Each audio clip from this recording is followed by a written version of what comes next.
Welcome back to Plant and Water. Today, we're going to have a good discussion, good being the key word. We're going to continue our look at the fruits of the Spirit from Galatians chapter 5. In fact, JJ, would you like to read that for us, Yep. 22 through 23? Sure. But the fruit of the Spirit is love, joy, peace, patience, kindness, goodness, faithfulness, gentleness, self-control, and against such things there is no law. It's interesting, we got kindness and goodness right next to one another, and so we're going to be discussing kindness today. But the word here for kindness, it actually lends itself to goodness. But these are two different Greek words, and so looking forward to next week in our discussion of goodness. But kindness has been something that we've kind of been focusing on for really since March. It's something that one of our elders actually asked if, when COVID broke out, we had canceled our in-person services for the majority. We had 10 continuing to meet together, but we weren't able to physically be together. We weren't able to have that daily interaction. And so when the elders asked if I could do something daily, and so because of Plant and Water, I said, well, hey, let's try. I'll try to do a quick message, every day. And from that, we discussed, be kind. I was planning on. That's why you started the Be Kind series. Right. Cool. Yeah. So it was something that I had written a blog article for Mary on. She was asking about what do the verses say about kindness. Mm-hmm. A Bible verse about kindness. So I found 31 verses about kindness, and so the plan was to do 30. You do a month of kindness, but it seemed like every week there was more reason to be kind, and so we have continued since March every day except every weekday to just have a message on kindness. So coming to this, there's been a lot of discussion every day leading up to this. And so, but what I'd like for us to look at is what this is saying is, where does kindness come from? It comes from a bowl of fruit. Bowl of fruit. Not really. We continue to have our bowl of fruit. Gotta throw it in there somewhere. So wait, what was the apple? So the apple was love. Okay, that's right. Yeah. And we had the pear was peace. Remember that? Yeah, and the grapes were joy. Joy, because we didn't want grapes of wrath. Yeah, right? fruit So vine, Orange was patience. Right. And so that's right. Our fruit for today is the banana. The banana, right? Because that's appealing. It's appealing. It's Kindness is appealing. Kindness is appealing. Yeah. There you go. Maybe we need to do that one later. All right, for sure. But so it again, fruit of the Spirit though. It goes to show it's the result. Mm-hmm. It's a result. It's not a purpose. It's to be something. But again, we've had the purpose every day. Just be kind. Right. But right. It's not strong enough.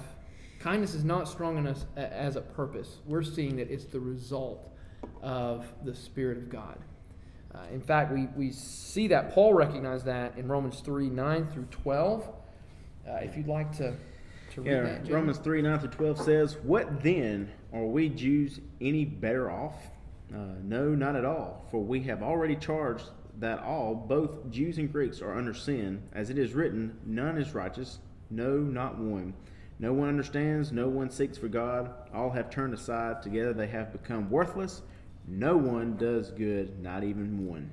So we began this by saying today is going to be a good discussion. The word here in verse 12 says no one does good. Well, it's the same Greek word as the word for kindness here in the fruit of the Spirit. So notice it says this is a society that Paul's referring to, that no one does good. So if no one does good, then there's no kindness to be found. Mm-hmm. And it seemed like overnight we went from society face-to-face to society online. It's like overnight we had to all be connected. Mm-hmm. But ironically, we have been disjointed for years with social media. It really hasn't brought people together. Well, by default, we've been stuck with it now. Mm-hmm. And there are people who've never been on social media have gotten onto it because literally we have no connection. It's almost like we're in a catch-22. Yeah. We're stuck in that. And so it doesn't take long for us to see, I'm not seeing kindness. That's the society that Paul's referring to. He saw that no one was righteous. He saw that that no one was doing good, not even one. Well, I find it interesting. Paul is actually quoting a scripture. He's actually quoting from Psalm 14, verses 2 through 3, and it's something David saw. He saw that in the society of Israel. So, again, Paul he's applying this to the Roman society, while David was applying it to Israel. It's important we can apply it to this society today. But I think it's important that we look at what David was talking about, because he gives us verse 1. Yeah, you read it. Gives us why. It says, "The fool says in his heart, there is no God. They are corrupt. They do abominable deeds. There is none who does good. The Lord looks down from heaven on the children of man to see if there are any who understand, who seek after God. They've all turned aside. Together they've become corrupt. There is none who does good, not even one."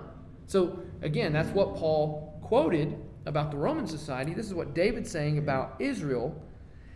Notice, there is none who does good. There is no kindness in the land, if we look at what the Greek word is saying. Mm-hmm. So why? It's because of verse 1. The fool says in his heart, there is no God. Mm. When our society takes God out of it, then it also takes good out of it. Mm-hmm. We're removing the good. We're removing kindness from the land. That's why we desperately need kindness. Yeah, and not only that, I mean, we remove love, joy, peace, patience, kindness, all of it. Right. Really, if we take God out of the picture. Right. Or, if you think about it, we may be limited. I still love, but I love what I love. I'm not going to love what someone else. It becomes all about me and not about God. Right. It's a self focus. Yeah. And so, love comes from God. Joy comes from God. Patience comes from God. Kindness comes from God. But love can also come from myself, but I'm only going to love myself. So therefore it's limited. But love from God is unlimited. Right. Love for myself means I'm going to find joy for what I like. What I like, yeah. But my joy could lead to somebody else's pain. If I'm sinister in nature, right. If I get joy from watching someone else suffer, then they're not going to find joy from me, and therefore it is limited. Mm-hmm. And that's sick. That can lead to really disgusting things. So it's the idea of taking God out of man. Mm-hmm. We're told, then God said, let us make man in our image. In the image of God, he created them. Male and female, he created them. So God made us in his image. Well, man says, no, he didn't. We are not created. We have come from a primordial soup. We have come up out of evolution. We've evolved from an embryo. We've evolved from a fish that literally decided to walk up out of this primordial soup, walk up out of the ocean, become a frog, which then became... You see where that leads. I hate to think that one of us came from that. That right. Kind of silly to even think about. Well, as a society, we've gotten to that point. Use a fish. Right. Stop. Right. I hate to be so blunt about it. But what it does, where does that lead? I mean, let's see. During COVID, we had the meat shortage. Well, I fished on Fridays and Saturdays, and because we have a lake right up front, I took those fish and I filleted them. Eating his brother. I killed every one of those fish. Yeah, I killed every one of those fish, and I filleted them. That's rough. And I had no concern for those fish. Why? Because they fed my family. That's right. Right. So, but it's funny when I went to fillet one of them, and I filleted my finger. You can see it. Right. During that time, and only just now healed, I felt more concerned about cutting my own finger than I did for cutting up the fish. Right. So, if we came from a fish, if we come from an animal, I have no concern about killing a chicken. I had 8 chickens one time when we lived in Kentucky, and I had a chicken killing. I didn't want to kill the chickens, but I wanted to feed my family. And we ate every bit of it. I mean, I ate everything but the squawk. and the feathers. I didn't eat the feathers. But we... Go ahead. Seriously. I'm sitting here just I ate running the jokes hearts. in my mind We like ate the crazy. hearts. You ate Aunt Edna, you ate Uncle Bob. You're right. all your cousins. Well, Like, when my mother was a little how do you girl... make that work? All right, when my mother was a little girl, she lived on a small farm. My grandfather, they raised chickens, they had hogs. Yeah. Two of the chickens, my Whole mother family. decided to name Jenny and Debbie. My auntie Debbie and my mother is Jenny. They named the chickens after themselves. One day, they're eating chicken. And my grandfather said, "Which one are we eating today? Jenny or Debbie?" Oh. Right? Mom pushed the plate aside. She couldn't finish it. When you put a name to a chicken, yeah, it's kind of hard to eat it. But generally, I go to KFC and I don't have any problems with it. Yeah. Right? That's why I was willing to do that, the processing, because I eat it. I need to know where it's coming from. And it's caused me to actually not waste anything. That's a whole other discussion. But if man is not made in the image of God, what is the problem with killing man if I have no problem killing fish or killing a chicken? Oh, yeah. Right? Wow. If man is no different than a chicken, then I'm not going to have a problem killing him. And that's the problem with our society today. And you think that sounds extreme? You can watch the interview of Jeffrey Dahmer on YouTube. Yeah. I mean, it's hard to stomach it. It is hard to stomach it. But he was asked why he was willing to eat his fellow man. Because he said, I was an evolutionist. And he said, I believe that we all came from a primordial soup. And he said, so there was no problem with me taking evolution to its ultimate. I just fulfilled survival of the fittest. And they weren't surviving, I was, because I was killing them. And so he was literally, they found people in his freezer. He was eating people. So he claimed that he took evolution to its ultimate extreme. Right? What stops us from not doing that? We are made in the image of God. And so it's something that we desperately need. And David said, the fool says in his heart, there is no God. They are corrupt. They do abominable deeds. There is none who does good. Because of the abominable deeds that we see, we desperately need kindness. Well, kindness comes as a result of God. Mm-hmm. Kindness comes from the Spirit of God. Mm-hmm. And there are people who are going to do kindness, but if it's not coming from God, then it's going to be limited. Yeah. And so that's why God's people must be kind. That's why it's been a focus, because we need it right now. And that's why I'm thankful our founding fathers recognized that there is a God. Yes. And that's good. You going to read part of the declaration? Yeah, go ahead.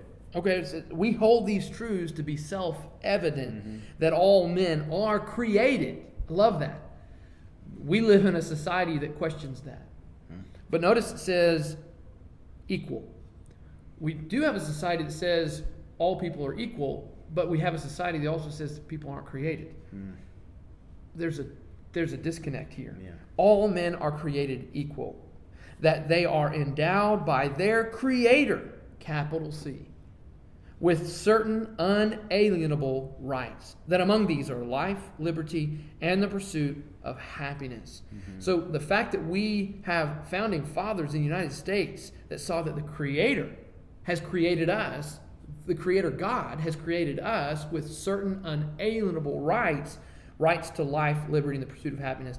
Life has become, when people don't see that we're created, that we're not equal, and therefore killing somebody for any reason can take place.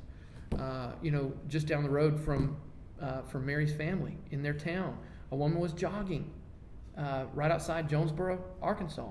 A farmer saw her jogging and he killed her. It's crazy. Because of COVID-19, people can't be indoors to exercise, so people are running, more. This guy literally just killed her.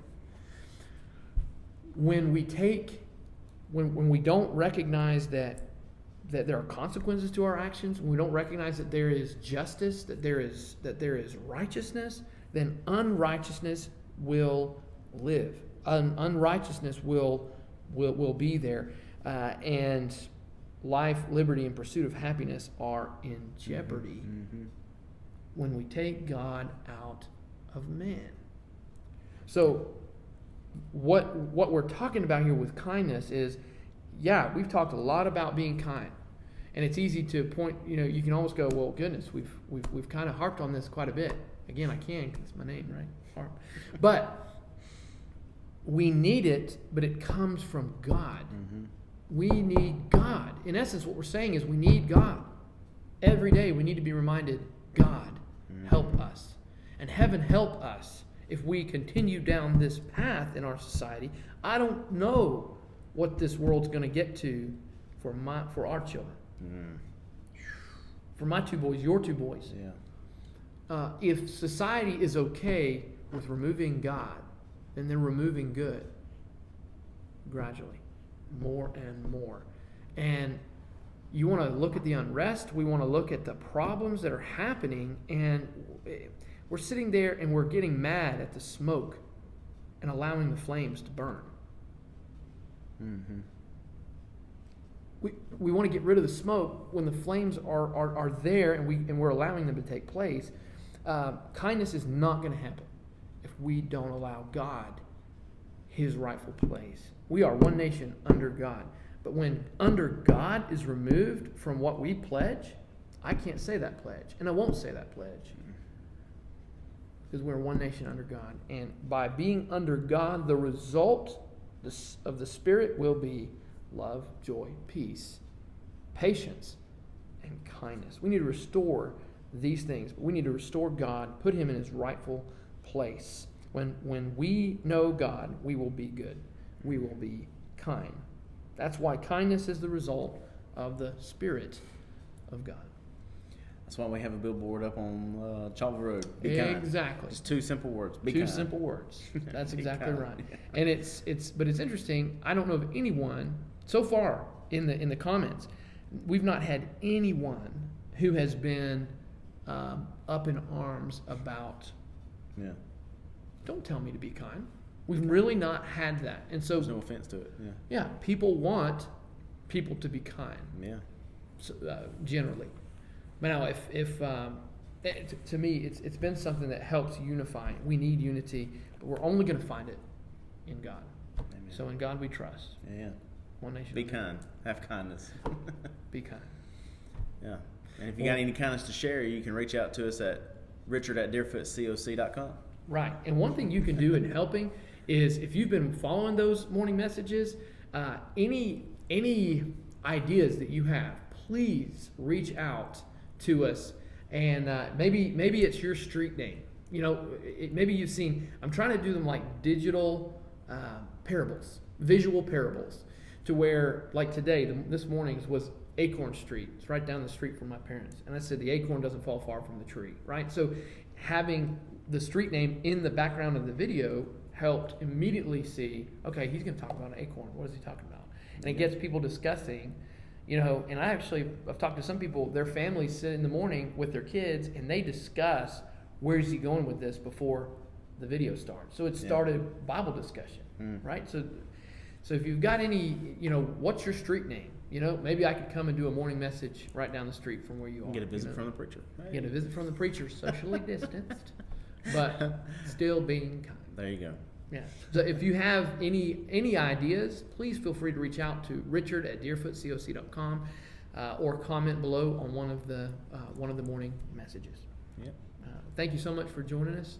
God bless. Have a good day.